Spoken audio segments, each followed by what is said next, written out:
Amis de la Formule 1, 3 bombes retentissantes sont en train de secouer le paddock et je vais vous les raconter toutes dans le détail.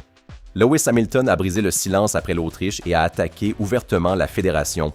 Selon lui, Mercedes possède sans aucun doute la meilleure unité de puissance et il ne comprend pas comment la duo a pu établir le contraire. Un double défi lancé à la fois aux ingénieurs de Maranello et à la fédération elle-même. Ensuite, il y a le cauchemar de Silverstone qui pourrait briser la Ferrari dès le premier tour.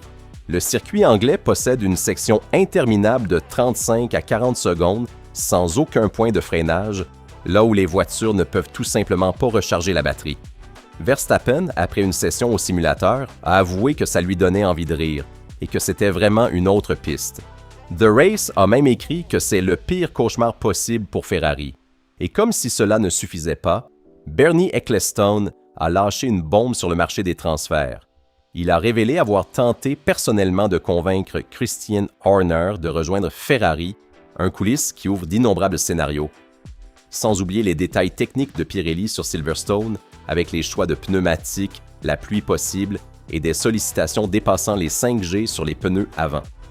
Si vous ne voulez manquer aucune actualité sur Ferrari et sur la Formule 1, laissez un like à cette vidéo et abonnez-vous à la chaîne pour rester toujours informé. Cela dit, entrons tout de suite dans l'analyse détaillée. Commençons par la bombe lâchée par Lewis Hamilton après la décevante course autrichienne. Malgré l'introduction très attendue de l'évolution de l'unité de puissance sur la SF26, avec le premier jeton à duo, le déficit de vitesse de pointe par rapport au moteur Mercedes n'a pas encore été résolu. Le septuple champion du monde n'a pas caché sa profonde frustration face à un écart de performance qui, chiffres à l'appui, lui échappe complètement. Hamilton a déclaré que, pour une raison qu'il ignore, en bout de ligne droite, la puissance Ferrari s'épuise, tandis que Mercedes continue de pousser. Et puis vient la pique finale, celle qui a fait exploser l'affaire. Mercedes possède sans aucun doute la meilleure unité de puissance, et il ne comprend pas comment la duo a pu établir le contraire. Une situation surréaliste quand on sait que la fédération, via le dernier processus d'évaluation à duo basé sur le seul moteur thermique, aurait déterminé que la hiérarchie moteur appartient à Red Bull, permettant paradoxalement aux flèches d'argent de bénéficier d'un nouveau pas de développement. Et Hamilton n'en est pas resté là, puisqu'il a même listé les causes possibles de l'avantage Mercedes. Ils ont une puissance impressionnante en bout de ligne droite, bien plus que quiconque, et il ne sait pas d'où elle vient, ce sont ses propres mots. Vient-elle de la batterie, du moteur à combustion interne ou du turbo plus compact? Une série de questions ouvertes lâchées, comme des mines dans le paddock, qui lancent un double défi aux ingénieurs de Maranello, appelés à combler cet écart, et à la fédération elle-même, dont les critères d'évaluation semblent ne pas refléter les valeurs réelles observées en piste. Une attaque frontale qui ouvre une fissure politique considérable dans le système à duo, car si Mercedes dispose vraiment de la meilleure unité de puissance mais apparaît seconde derrière Red Bull sur le papier, l'ensemble du mécanisme des jetons de développement entre en crise. Venons-en maintenant à la nouvelle technique la plus inquiétante de la semaine, et elle concerne directement le week-end qui s'apprête à s'ouvrir. De Luffield, virage 7, jusqu'au point de freinage de Les Vale. Virage 15, il n'existe pratiquement aucun point de freinage significatif. Cela signifie que pendant 35 à 40 secondes, les voitures ne pourront pas recharger la batterie, recréant un peu la situation déjà rencontrée en Australie à Melbourne. Pour aggraver les choses, les ajustements apportés après les premières 6 courses ont abaissé la limite d'énergie à 6 mégajoules. Max Verstappen a déjà tiré la sonnette d'alarme après sa simulation. Il l'a essayé au simulateur et ça lui donnait envie de rire. C'est une autre piste. Ce sont les mots du Néerlandais qui a ajouté que la batterie tient à peine un tour, qu'on est toujours pied au plancher et que ce sera très difficile parce qu'on n'arrive pas à recharger la batterie. Et c'est là qu'arrive la pique dévastatrice de The Race, qui explique pourquoi tout cela constitue un vrai désastre pour Maranello. Le média britannique a écrit qu'il existe très peu de zones de freinage importantes où Ferrari puisse récupérer l'énergie nécessaire pour éviter de perdre du terrain plus rapidement que Mercedes et Red Bull dans des portions comme la descente vers Copse. Il y a très peu d'énergie à dépenser dans les lignes droites suivantes, et cela ressemble vraiment au pire cauchemar imaginable pour Ferrari. Rappelons que Hamilton lui-même, après l'Autriche, avait dénoncé que la puissance Ferrari s'épuise en fin de ligne droite, et qu'à Silverstone, les lignes droites sont particulièrement longues à avaler sans possibilité de recharge. Si le problème de déploiement de l'énergie hybride signalé après Spielberg est bien réel, Silverstone risque d'être un week-end bien plus difficile que prévu, malgré le package de mise à jour aérodynamique attendu avec le nouvel aileron. Voyons maintenant le tableau technique complet du week-end de Silverstone. Le circuit anglais mesure 5891 mètres avec 18 virages, dont 10 à droite et 8 à gauche. Certains d'entre eux génèrent des forces latérales très élevées avec des changements de direction rapides à haute vitesse. La séquence Maggots, Beckett et Chappell, combinée aux longues lignes droites, a conduit Hamilton lui-même, le pilote au plus grand nombre de victoires sur ce circuit, à comparer le pilotage à Silverstone à celui d'un cockpit de chasseur à réaction. L'asphalte est peu abrasif et de faible rugosité, avec un bon niveau d'adhérence grâce à une utilisation continue, mais le tracé mettra les pneumatiques à rude épreuve.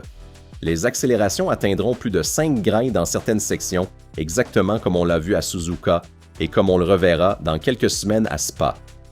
Ces sollicitations soumettront le train avant à une pression extrême, et notamment le pneu avant gauche en raison de la prédominance des virages à droite. C'est lui qui sera en appui et donc le plus sollicité de tous.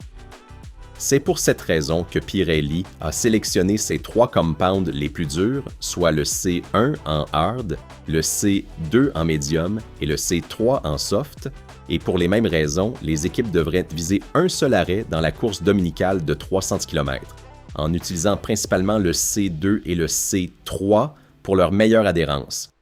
Au cours des dernières saisons, le C3 a été le seul compound à générer un léger graining, tandis que le C1 et le C2 se sont montrés plus consistants. Silverstone accueillera également le format sprint, c'est pourquoi le C1 devrait être utilisé principalement lors de l'unique séance d'essais libres prévue le vendredi. Attention également à la pluie. La météo britannique est toujours imprévisible et ces dernières années, les intermédiates ont souvent joué un rôle décisif. Et maintenant, la bombe de Mercato qui a fait trembler tout le paddock. Après la fin de sa très longue aventure chez Red Bull, l'avenir de Christian Horner continue de faire parler et le manager britannique a été associé à plusieurs équipes, d'Alpine à Aston Martin. Mais voilà qu'un coulisse totalement inattendu refait surface. Bernie Ecclestone a révélé avoir tenté personnellement de convaincre Horner de rejoindre Ferrari. L'ancien patron de la Formule 1, s'exprimant auprès de Racing News 365, a raconté avoir suggéré à Horner de sérieusement considérer le défi de Maranello. « Je lui parle assez souvent », a déclaré Ecclestone. « Au début, j'ai essayé de le convaincre d'envisager d'aller chez Ferrari. » Un coulisse qui rouvre des scénarios de marché absolument retentissants, car on parle du manager qui a remporté une montagne de titres mondiaux avec Red Bull. Ecclestone a cependant reconnu ouvertement que la prochaine fonction de Horner sera inévitablement accompagnée de grandes attentes et que, quelle que soit sa destination, le Britannique devra prouver qu'il est capable de gagner loin de Milton Keynes. Christian se trouve dans une position difficile, a expliqué Ecclestone. Où qu'il aille, s'il n'a pas de succès, les gens diront qu'avec Red Bull, il était très fort parce qu'il disposait de gros budgets. Ou ils diront que, maintenant, il ne gagne plus à cause de ça. C'est une situation compliquée. Ces derniers mois, le nom de Horner a été associé à plusieurs structures. Et ces dernières semaines, on a surtout évoqué une possible implication chez Alpine, avec certaines rumeurs le voyant également intéressé par une opération capitalistique aux côtés d'un groupe d'investisseurs. Ecclestone a toutefois admis ne pas avoir la moindre certitude sur l'avenir du Britannique. Où finira-t-il? Il n'en a aucune idée, ce sont ses propres mots. 3 fronts ouverts peuvent me changer le visage du championnat.